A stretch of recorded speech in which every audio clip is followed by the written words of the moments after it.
Undeclared wars are commonplace. Tragically, our government engages in preemptive war, otherwise known as aggression, with no complaints from the American people. Sadly, we have become accustomed to living with the illegitimate use of force by government. To develop a truly free society, the issue of initiating force must be understood and rejected. What if sometimes, to love your country, you had to alter or abolish the government? What if Jefferson was right? What if that government is best which governs least? What if it is dangerous to be right when the government is wrong? What if it is better to perish fighting for freedom than to live as a slave? What if freedom's greatest hour of danger is now?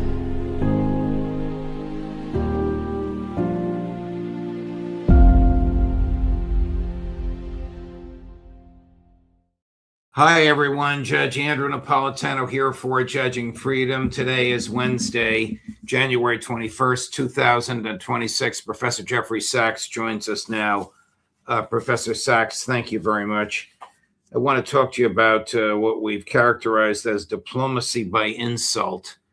By what legal authority or diplomatic precedent or moral principle can the head of state of one government insist upon the removal of the head of state of another government, which poses no national security threat? Well, of course, none.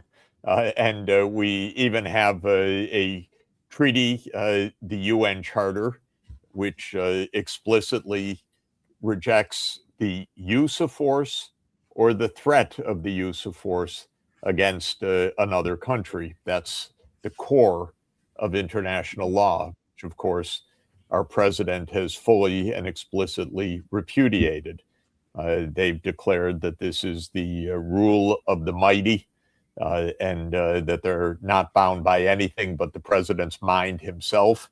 It's an extraordinary situation where we have a delusional president and no sense of law or propriety or decency.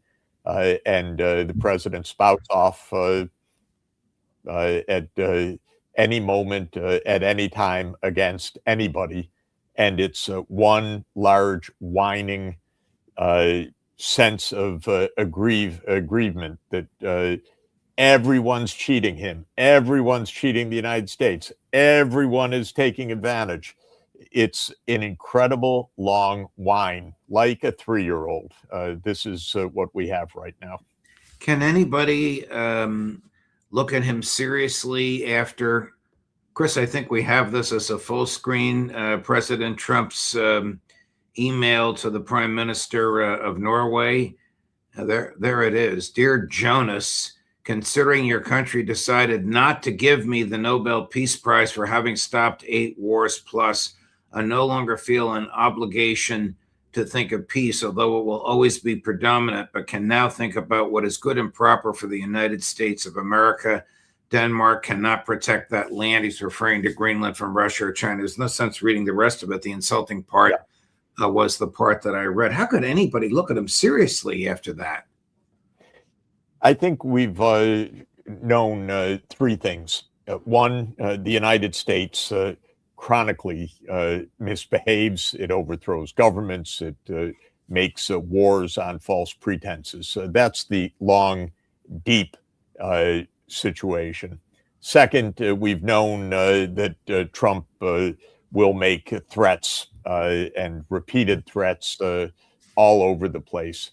But I think what we're all trying to come to grips with is has something really cracked? Is there something profoundly psychologically wrong at the moment? Not just the thuggery, not just the threats, but something more than that, because the last few weeks have been completely unhinged, not only in the attacks that the United States has made, but in the bravado, the giddiness, the threats to everybody, the wild tariffs, the claims that Greenland is ours, and on and on and on. It seems, just based on the last few minutes, that Trump said, well, we won't take Greenland by force. Probably, if I could guess, because the stock market went down yesterday, and maybe that's the only thing that interests the president is his personal wealth. And so maybe that is the one last guardrail that we have. We don't seem to have a guardrail of decency, of behavior like an adult, to whine about not getting the Nobel Prize. It's something you would teach your children. Hold it in. You don't get everything you want. Try to hold it together. But what we have is a kind of decompensation, it seems to me, at a personal level. But maybe Trump was pulled aside by Bessent or somebody and explained, Mr. President, your remarks yesterday led to a big drop of the stock market. So try to say something. Maybe he knew what he was going to say, so somebody's front running the market as it recovers on his remarks. Maybe it's all a game in that way. But Mike, he has pulled the world into a whipsaw that is crazy, and it may well be crazy. We've not seen any behavior like this by any American president in modern times. I don't know who would believe him when he says we're not going to use force. I remember him inviting the Iranian negotiators to negotiate with those two real estate agents that he sends out to negotiate for him. And then within 24 hours, the United States and Israel were bombing Iran. Yeah, that was last June. It was supposed to be the 6th round of negotiations on Sunday, and Friday the bombing began. So it's absolutely incredible. No, nobody can believe him on anything. He's whimsical, he's unstable, he's chronically confabulating. Whether he believes the words he says or not is actually at this point unknowable, but perhaps irrelevant because they don't mean much. Here's the reaction on the floor of the House of Commons to his latest statements. This is yesterday.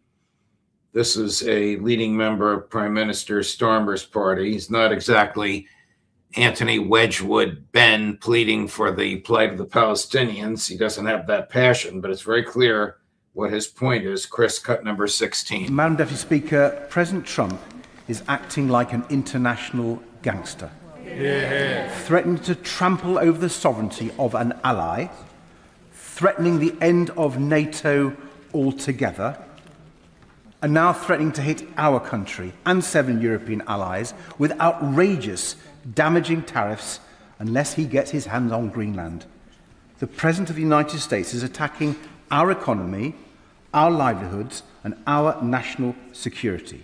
The only people cheering him on are Vladimir Putin and Xi Jinping.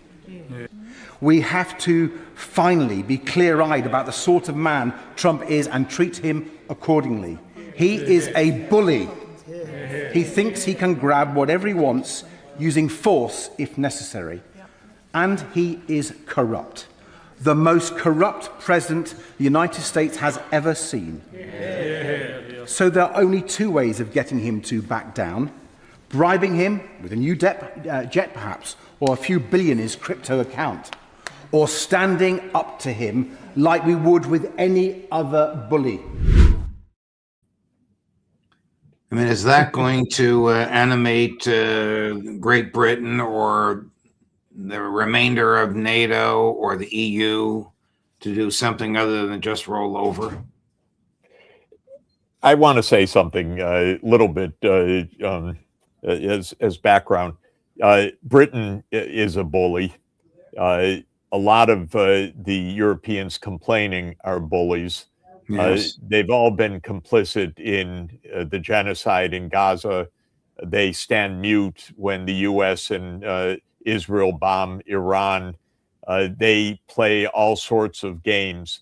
What has energized the Europeans is that it turned on them, not the bullying and the creepiness, but the fact that it is now turned on Europe.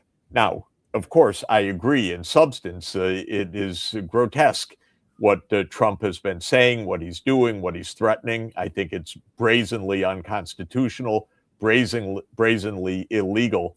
But I do want to point out that had the Europeans had some principles all along, maybe they would have criticized not just this president, but the long list of war crimes of all of our recent presidents. But instead, they participated in them. What is suddenly energized the Europeans is that it's now directed towards them. I could give you, by the way, another example of this. When Israel and the United States bombed Iran, a blatantly vulgar action, completely contrary to international law, completely contrary to U.S. law, just a reckless escapade. There was a UN Security Council meeting, and I attended it, and the ambassador of Denmark told the Iranians who had just been bombed, "You must show restraint." And the Danish ambassador did not mention the fact that she was directing her animus towards a country that had just been bombed, because she didn't mention that Israel had done the bombing and the United States had done the bombing. I thought it was pretty strange. So I went up to the ambassador afterwards and I said to her that maybe you should have mentioned that Iran was bombed. And she peremptorily turned around and walked away. She didn't want to hear it from me. But my point is, now the U.S. is threatening Denmark. Of course, I find it repelling. I want to be perfectly clear about this. But the Europeans go along, or went along, with a lot of repellent behavior by the United States when it was repellent towards someone else. The New York Times yesterday said that the U.S. looks like it's behaving like an empire.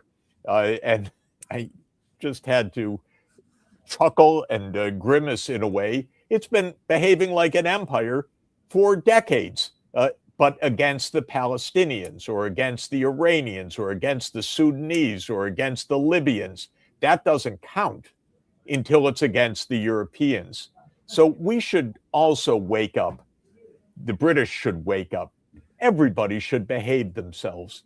This is a dangerous world, and it has been dangerous and getting more and more dangerous even before Trump's rant on Greenland.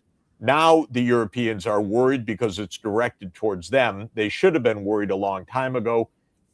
I'm hoping that people could learn to think a little bit beyond their most immediate self-interest and actually reflect on the broader development in the world, which is the United States has been lawless for, well, I would say since the CIA was formed in 1947, which initiated a spate of dozens and dozens of illegal wars, coups, assassinations, and regime change operations that have continued until today. And it shouldn't have taken the threat against Denmark to bring that out to the Europeans, but maybe they will also come to reflect on that fact as well. Professor Sachs, you're so intellectually honest. I can't thank you enough for the background there, pointing out the hypocrisy of what the British, at least this one fellow who presumably speaks for the majority party in the House of Commons, was talking about. Does the Kremlin care about Greenland, or is the Kremlin just delighting in seeing the American orchestrated destabilization of NATO? Look, I truly believe no one is delighting at an unhinged American president. That may sound naive. I don't think it is. I think the behavior of the United States right now is extremely dangerous. The U.S. has bombed Venezuela, has threatened countless other countries, may well bomb Iran when a carrier task force gets into range. The president dropped Iran from his rhetoric in the past week, but we also know that a carrier task force is heading towards the Persian Gulf. So I wouldn't be surprised if that returned to the radar screen soon. We're in an extremely dangerous world environment. I don't think anybody truly is gloating about it. It's not a board game. It's not a video game. It's not a game where, in the next hour, someone's declared a winner or loser. It's the real world. It's the only world we have. And we have a president who has declared himself above every law, international law, above the UN, or disdaining the UN, or inventing a new UN, he thinks, with himself as chairman of the board. Nobody can be gloating about this, honestly. Will the Russians do anything about it if Trump uses force? I don't think any amount of money is going to dislodge Greenland from Denmark, and I can't imagine the Congress authorizing the hundreds of billions or trillions. Well, that's not going to happen either. That's not going to happen either. So no one is going to step in if the U.S. seizes this by force. If it does, it won't stand. Things can happen in a day or a week or a month, but it doesn't make them real. It makes them part of the imagination and the fantasy world of Donald Trump's mind, or of his gangster cronies, because I think what the British MP said is right. This is gangsterism. But none of this is going to hold. The United States does not own Venezuela. It's not going to run Venezuela. It's not going to own the oil. It apparently isn't even going to get a quite rapacious ExxonMobil to go in, because they don't think that it's economical to do so or prudent to do so. So lots of things can happen in the short term that are a lot of noise, very worrying, but aren't going to stand. Because for things to stand, there actually has to be some basis for that. And if Trump one day, and it could be any day, says, well, Greenland is just ours, no one's going to fight over that. On the other hand, it doesn't make Greenland, quote, ours or his. It will just be a declaration. And when he stops being president, which will happen, then something will revert. This is not something that he can make as a true change of history by this kind of wild rant or declaration. Here's an interesting comment on this from Foreign Minister Lavrov, whom you and I both know. You know him far better than I do, but it's very interesting, the comparison that he made. This is just about 2 or 3 days ago. Chris? In Greenland, there was no coup, but as President Trump said, this territory is simply important for the security of the U.S. Crimea is equally important for the security of Russia. Greenland important for the security of the U.S., as Crimea is important for the security of Russia. Well, all right. Greenland is not under any threat whatsoever by Russia or China or anybody else. This is completely confabulated. Donald Trump is jealous that Russia has a long Arctic coastline and the United States does not. Donald Trump is jealous that Russia is 17 million square kilometers of land area and the United States a mere 9 million square kilometers. Russia's a bigger country. Donald Trump is like a 4-year-old or 3-year-old. He's jealous. More toys on the other side. He wants that Arctic coastline. This is absurd, all of this. and it has nothing to do with U.S. security. It has nothing to do with anybody's security. It has nothing to do with Russia and China, because Russia and China are not opening military bases on Greenland or seizing Greenland. The whole thing is a complete confabulation. This is, and you got to give the man credit. He gets us wasting our time on this nonsense. He turns the whole world upside down on his delusional ranting. Whether there's another game in this, hard to say. I don't think so. I think it's a psychological issue at this point. Does European leadership understand what you just said, or are they genuinely terrified over the talk about Greenland? Oh, no. Let me be clear. He may try to take Greenland, but the threat to Greenland is not Russia or China. That's my point. Okay. When everyone says, oh, we have to have it, then the Russians or the Chinese, this is like a comic book. You're supposed to say Russia or China, and everyone in the United States is supposed to go, oh, I'm so scared. Listen to the president. We need to do something. That's absurdity. And that's what is happening right now. You can't just say Russia and China, and we all stand on our heads and break out in sweat and think that this is some urgent crisis. It's an absurdity. But he wants to grab this place and thinks that he can do it. I don't think he's going to do it. I think the stock market, probably not Greenland or UK or anyone else, is actually his obstacle. The stock market told him, no, that's a no-no.